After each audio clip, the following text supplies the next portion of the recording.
สวัสดีทุกคนเนาะสำหรับคลิปนี้ข้าพเจ้าจะมาแนะนำทุกคนเนาะได้รู้จักกับวิธีถอนเงินเนาะจากระบบของ Selection เนาะซึ่งว่าในคลิปที่แล้วเนาะข้าพเจ้าก็ได้ท้าทุกคนเนาะยืนยันตัวตนเนาะผ่านธนาคารโดยเลือกธนาคารเป็นธนาคารประเทศไทยเนาะเพราะว่าที่ผ่านมาเนาะข้าพเจ้าก็ได้ยืนยันตัวตนด้วยธนาคารของทางประเทศลาวเนาะซึ่งว่าปัจจุบันนี้เนาะทางSelection เพิ่นได้อนุญาตให้คนลาวเนาะที่ว่ามีบัญชีไทยเนาะ สามารถยืนยันตัวตนด้วยบัญชีไทยได้เนาะเพราะฉะนั้นแล้วเขาสามารถถอนค่าคอมมิชชั่นเข้าสู่ธนาคารหรือว่าบัญชีของทางประเทศไทยได้โดยตรงเนาะแล้วมันจะเฮ็ดให้เขาเนาะบ่ต้องเสียเงินเนาะในการโอนเงินจากทางประเทศไทยเนาะเข้ามาทางประเทศลาวเนาะอันนี้มันก็จะเป็นการลดผ่อนค่าเขาเอิ้นว่าค่าโอนเนาะจากการโอนเงินระหว่างประเทศ ก็จะเฮ็ดให้เราเนาะมีรายได้จากการถอนเงินได้หลายขึ้นเนาะโอเคเนาะทุกคนเนาะเพื่อบ่เป็นการเสียเวลาเดี๋ยวข้าพเจ้าจะมาแนะนำทุกคนเนาะเกี่ยวกับการถอนเงินเข้าสู่บัญชีในธนาคารของประเทศไทยต่อกันเลยเนาะทุกคนเนาะไปเบิ่งกันเลยเนาะ หลังจากที่ว่าเราได้ล็อกอินเข้าสู่ระบบของเราเป็นที่เรียบร้อยแล้วเนาะให้ทุกคนเนาะเลื่อนลงมาทางด้านลุ่มเนาะเพราะว่า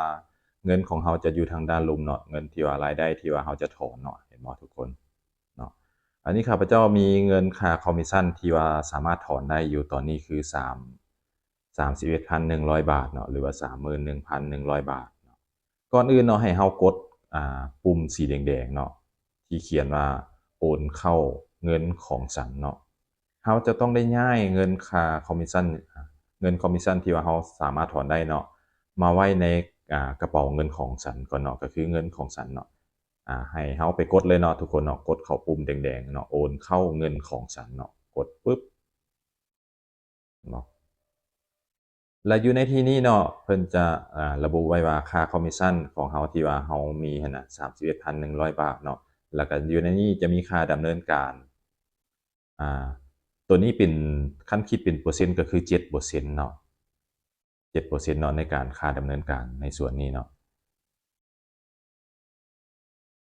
ก็จะถูกหักอยู่ที่2,177บาทเนาะยอดโอนที่เหลือเนาะที่ว่าจะเอาโอนเข้าเงินของฉันนั้นมันก็อยู่ที่28,923บาทเนาะตัวนี้นี่ถูกหักไป7%เนาะเนื่องจากว่าเนาะตัวนี้เพิ่นจะถือว่าเป็นภาษีเนาะภาษีของเพิ่นเนาะเพราะว่าระบบของ Selection เนาะ เป็นระบบที่ว่าถูกต้องตามกฎหมายของทางประเทศไทยทุกอย่างเนาะบ่มีการหลีกเลี่ยงภาษีหยังทั้งนั้นเนาะถูกต้องตามกระบวนการของการดำเนินกิจการหรือว่าดำเนินธุรกิจทุกอย่างทุกประการเนาะทุกคนเพราะฉะนั้นแล้วเรากดปุ่มยืนยันไปได้เลยเนาะทุกคนมาฮอดนี้เนาะเพิ่นจะแจ้งว่า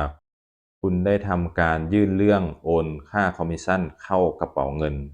เรียบร้อยแล้วเพิ่นบอกว่าจั่งซั้นเนาะแล้วก็กดตกลงเนาะทุกคนเนาะกดตกลงอา ตอนนี้เงินอยู่คอมมิชชันของเราหายแวบไปแล้วเนาะทุกคนเนาะมีแต่ว่ารอท่าจักหน่อยเนาะประมาณจักนาทีเนาะเดี๋ยวจะมาแจ้งเตือนเนาะเดี๋ยวจะมาแจ้งเตือนเนาะว่าใช้เวลาในการโอนเงินจากคอมมิชชันที่ว่าถอนได้เนาะเข้ากระเป๋าเงินของฉันนี่เนาะใช้เวลาโดนปานใดเนาะมันก็แล้วแต่เนาะแล้วแต่บางช่วงเด้อตัวนี้เด้อโดยส่วนใหญ่แล้วบ่น่าจะเกิน1ชั่วโมงเนาะเดี๋ยวจะมาอัปเดตสู่ฟังเนาะว่าข้าพเจ้าใช้เวลาจักนาทีเนาะในการโอนเงิน หรือว่าการย้ายเงินจากคอมมิชชั่นเข้าสู่กระเป๋าเงินของฉันนี่ใช้เวลาจากนาทีจากชั่วโมงเนาะหลังจากที่ว่าเราได้ทำการโอนเงินจากคอมมิชชันที่ถอนได้เนาะเข้ามาไว้ในเงินของฉันเป็นที่เรียบร้อยแล้วเนาะจะใช้เวลาปกติแล้วก็จะใช้เวลาบ่เสมอไปเนาะแต่ว่าข้าพเจ้าใช้เวลาเพียงแต่30นาทีเนาะเนื่องจากว่าเราทำการถอนเงินหรือว่าทำการย้ายเงินในช่วงเวลาทำการเนาะมันก็จะใช้เวลาบ่โดนเนาะ ข้าพเจ้าใช้เวลาประมาณ30นาทีเนาะจากนี้ไปเนาะเราจะเข้าสู่ขั้นตอนการถอนเงินกันเลยเนาะกดเข้าสู่ปุ่มถอนเงินเนาะถอนเงินเลยเนาะทุกคนข้าพเจ้าจะถอนเงินเข้าสู่ธนาคารกรุงไทยเนาะที่อยู่ทางประเทศไทยเด้อทุกคนเด้อกดเลยเนาะอ่าสำหรับเนาะบ่ว่าเราจะใช้บัญชีไทยหรือบัญชีลาวก็ตามเนาะถ้าว่าเราเป็นคนลาวเนาะเราจะต้องได้ทำการเฮ็ดใบมอบอำนาจเป็นที่เรียบร้อยก่อนเนาะเราจึงสิเข้าสู่ขั้นตอนการถอนเงินได้เนาะ โอเคเนาะทุกคนเนาะเพราะฉะนั้นแล้วเราเลือกเรากดปุ่มถอนเงินไปได้เลยเนาะทุกคนเนาะกดปุ่มถอนเงินเลยเนาะมาสู่หน้านี้เนาะเราจะเห็นรายละเอียดต่างๆเนาะเกี่ยวกับการทำรายการการถอนเนาะ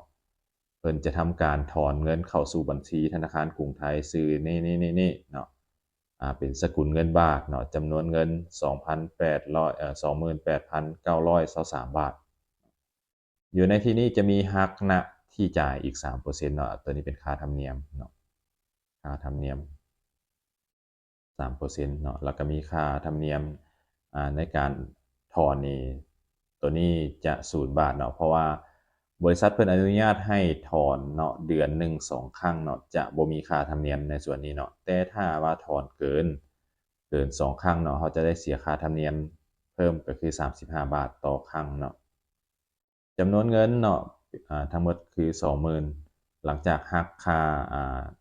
3%ไปแล้วเนาะจะเหลืออยู่ที่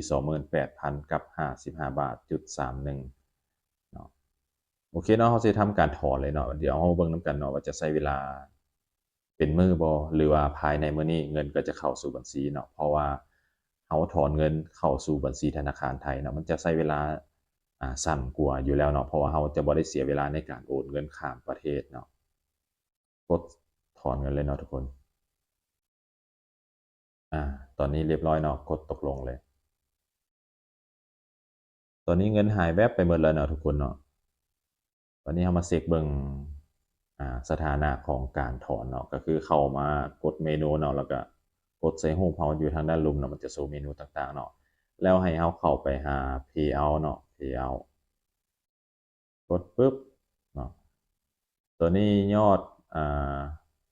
การโอนการถอนในช่วงผ่านมาเนาะข้าพเจ้าถอนไปทั้งหมดเนาะ8ครั้งเนาะ8ครั้งด้วยกันเนาะ ตัวนี้เนาะตัวล่าสุดเนาะที่ว่าข้าพเจ้ากำลังสั่งถอนไปก็คือ28,923บาทเนาะตอนนี้อยู่ในระหว่างรอท่าเนาะรอท่าโอเคเนาะทุกคนเนาะเป็นจังไดแล้วเนาะถ้าว่าเงินเข้าสู่บัญชีแล้วข้าพเจ้าจะมาอัปเดตอีกเทื่อหนึ่งเนาะทุกคนทุกคนเงินเข้ามาแล้วเนาะตอนนี้เงินเข้ามาแล้วเด้อทุกคนเด้อตอนนี้เงินเข้ามาแล้วเนาะถอนตอนเช้าเวลา10โมงเนาะ10โมงเช้าโดยประมาณเนาะแล้วก็เงินจะเข้ามาในเวลา14โมง14นาทีเนาะใช้เวลาประมาณ4ชั่วโมงอันนี้คือเป็นการถอนเงินค่าคอมมิชชันจากทางฝั่งไทยเนาะโอนเข้าบัญชีไทยโดยตรงเนาะมันจะใช้เวลาเพียงแต่4ชั่วโมงเนาะถอนตอนเช้าได้ตอนแลงเนาะ ซึ่งว่าจะแตกต่างจากการถอนเงินข้ามประเทศก็คือถอนเงินจากไทยมาลาวเนาะจะใช้เวลาอยู่ที่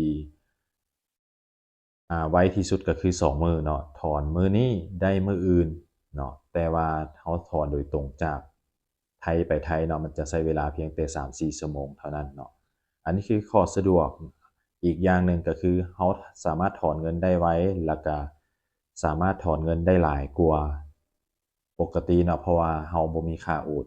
อนเงินข้ามประเทศเนาะอันนี้คือข้อดีของการที่ว่าเรามีบัญชีไทยเนาะสำหรับท่านใดเนาะที่ว่าบ่มีบัญชีไทยเนาะก็สามารถรับเงินโดยผ่านบัญชีลาวได้ตามปกติเนาะซึ่งว่าเราจะได้เสียเพิ่มก็เฉพาะแต่ค่าโอนเนาะระหว่างประเทศก็คือจากไทยมาลาวเท่านั้นเนาะซึ่งว่าค่าบริการก็บ่ถือว่าแพงหลายเนาะก็มีเรตเนาะมีเรตของเพิ่นเนาะซึ่งเริ่มตั้งแต่1บาทจนถึง 1,000 บาทก็จะอยู่ในระดับเรตทำอิฐเนาะแล้วก็หลายๆระดับเนาะสามารถเบิ่งได้ตามนี้เลยเนาะทุกคนเนาะสามารถเบิ่งได้ตามนี้เลยเนาะผู้ใดเนาะได้รับค่าคอมมิชชันหลายเนาะก็จะได้เสียค่าโอนเพิ่มขึ้นหลายกว่าคนอื่นๆเนาะแต่ที่จริงแล้วมันก็บ่แพงหลายเนาะก็เริ่มต้นอยู่ที่10บาท20บาท30บาทเนาะ จนไปถึงระดับสูงสุดก็คือ500บาทเนาะก็คือเราถอนระดับ95,000ระดับแสนเนาะโอเคเนาะทุกคนเนาะสำหรับคลิปนี้ข้าพเจ้าก็ต้องได้ขอจบไว้เพียงเท่านี้เนาะสำหรับคลิปนี้เนาะการถอนเงินจาก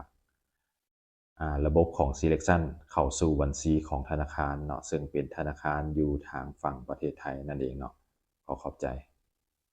สบายดี